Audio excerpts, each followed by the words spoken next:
আজ দেশবাসীর কাছে ঘোষণা করছি যে আগামী জাতীয় নির্বাচন 2026 সালের এপ্রিলের প্রথমার্ধের যে কোনো একটি দিনে অনুষ্ঠিত হবে। আমি জানি আগামী জাতীয় নির্বাচন কখন হবে সে বিষয়ে সিদ্ধান্ত জানার জন্য রাজনৈতিক দল ও জনগণের মধ্যে বিপুল আগ্রহ রয়েছে। আমি বারবার বলেছি এই নির্বাচন ডিসেম্বর থেকে আগামী বছরের জুনের মধ্যে অনুষ্ঠিত হবে।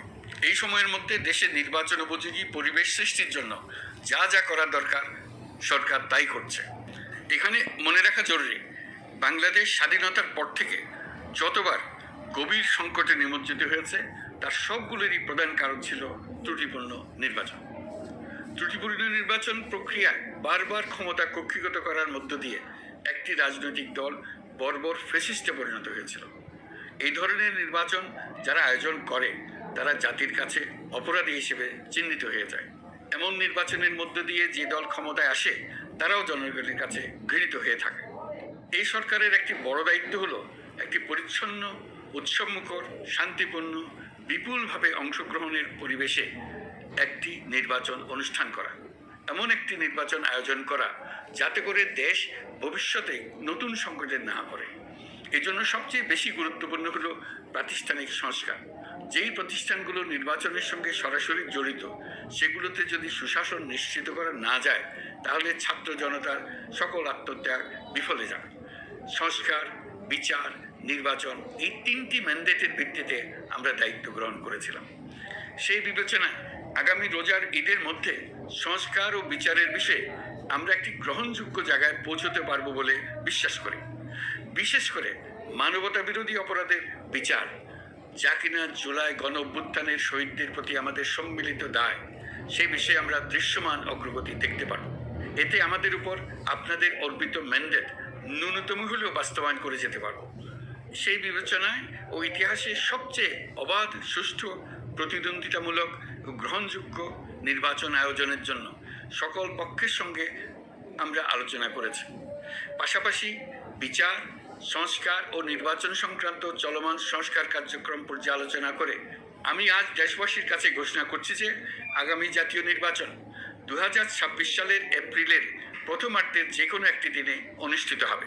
এই ঘোষণার ভিত্তিতে নির্বাচন কমিশন উপযুক্ত সময়ে আপনাদের কাছে নির্বাচনের বিস্তারিত রোডম্যাপ প্রদান করবে। আমরা এমন নির্বাচন চাই যা দেখে অভ্যুত্থানের শহীদদের আত্মা তৃপ্তি পাবে, তাদের আত্মা শান্তি পাবে।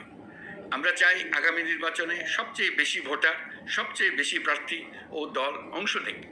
এটা সবচেয়ে অবাধ, সুষ্ঠু ও নিরপেক্ষ নির্বাচন হিসেবে জাতির কাছে স্মরণীয় হয়ে থাকুক। 1.5 যুগ পরে দেশে সত্যিকারের একটি জনপ্রতিনিধিত্বশীল সংসদ গঠিত হবে। বিপুল তরুণ গোষ্ঠী এবার জীবনে প্রথম ভোট দেওয়ার সুযোগ পাবে। এসব লক্ষ্যে প্রয়োজনীয় সকল পদক্ষেপ নেওয়ার জন্য আমরা জাতির কাছে অঙ্গীকারবদ্ধ। আমি দেশবাসীর প্রতি আহ্বান জানাই, আপনারা সকল রাজনৈতিক দল এবং আপনাদের এলাকার প্রার্থীদের কাছ থেকে সুনির্দিষ্ট অঙ্গীকার আদায় করে নেবেন যেন আগামী সংসদের প্রথম অধিবেশনেই যেসব সংস্কারের প্রশ্নে ঐকমত্য অর্জিত হয়েছে তা কোনো প্রকার কাটাছেঁড়া ছাড়াই যেন তারা অনুমোদন করেন।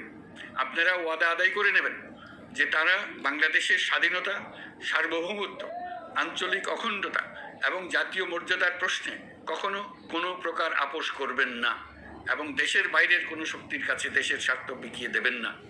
আপনারা তাদের কাছে সুনির্দিষ্ট প্রতিশ্রুতি আদায় করে নেবেন এই মর্মে যে তারা কখনোই কোনো অবস্থাতেই আপনাদের গণতান্ত্রিক অধিকার ও মানবিক মর্যাদা ক্ষুণ্ণ করবেন না। আপনারা তাদের কাছে অঙ্গীকার আদায় করে নেবেন যে তারা সম্পূর্ণ সততা ও স্বচ্ছতার সাথে দেশ পরিচালনা করবেন এবং সকল প্রকার দুর্নীতি, দলীয়করণ, টেন্ডারবাজি, সিন্ডিকেটবাজি, চাঁদাবাজি, সন্ত্রাসী কর্মকাণ্ড ইত্যাদি গণবিরোধী কাজ থেকে নিজেদেরকে সম্পূর্ণভাবে মুক্ত রাখবেন। আমি আপনাদের আবারও স্মরণ করিয়ে দিতে চাই যে এবারের নির্বাচন শুধু শান্তিপূর্ণ নির্বাচন করার বিষয় নয়, এটা ছাত্র জনতার অভ্যুত্থানের আকাঙ্ক্ষা, নতুন বাংলাদেশ গড়ার নির্বাচন।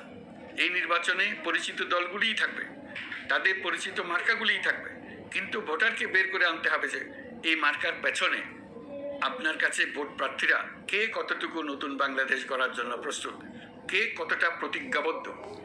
আমরা যারা এই নির্বাচনে ভোটার হব তারা অত্যন্ত সৌভাগ্যবান এবং সৌভাগ্যবতী। আমরা একটা অনন্য ঐতিহাসিক ভূমিকা পালনের সুযোগ ও দায়িত্ব পাচ্ছি। আমরা জাতির নতুন যাত্রাপথ তৈরি করে দেওয়ার দায়িত্ব পাচ্ছি। আমরা নতুন রাজনৈতিক সংস্কৃতি সৃষ্টির মহান সুযোগটা পাচ্ছি। আমাদের সুচিন্তিত ভোটের মাধ্যমে নতুন বাংলাদেশ নির্মিত হবে। শহীদদের রক্তদান সার্থক হবে। আশা করি বিষয়টা নিয়ে চিন্তা ভাবনা করেই সবাই ভোট কেন্দ্রে যাব এবং দৃঢ়পত্রে ভোট দেব। এখন থেকে ভাবনা চিন্তা শুরু করুন, আলোচনা শুরু করুন। এখন থেকে আপনাদের ভোটের গুরুত্বটা বুঝে নিন। আপনার এবারের ভোটের গুরুত্ব ঐতিহাসিক মানদণ্ডে দেখা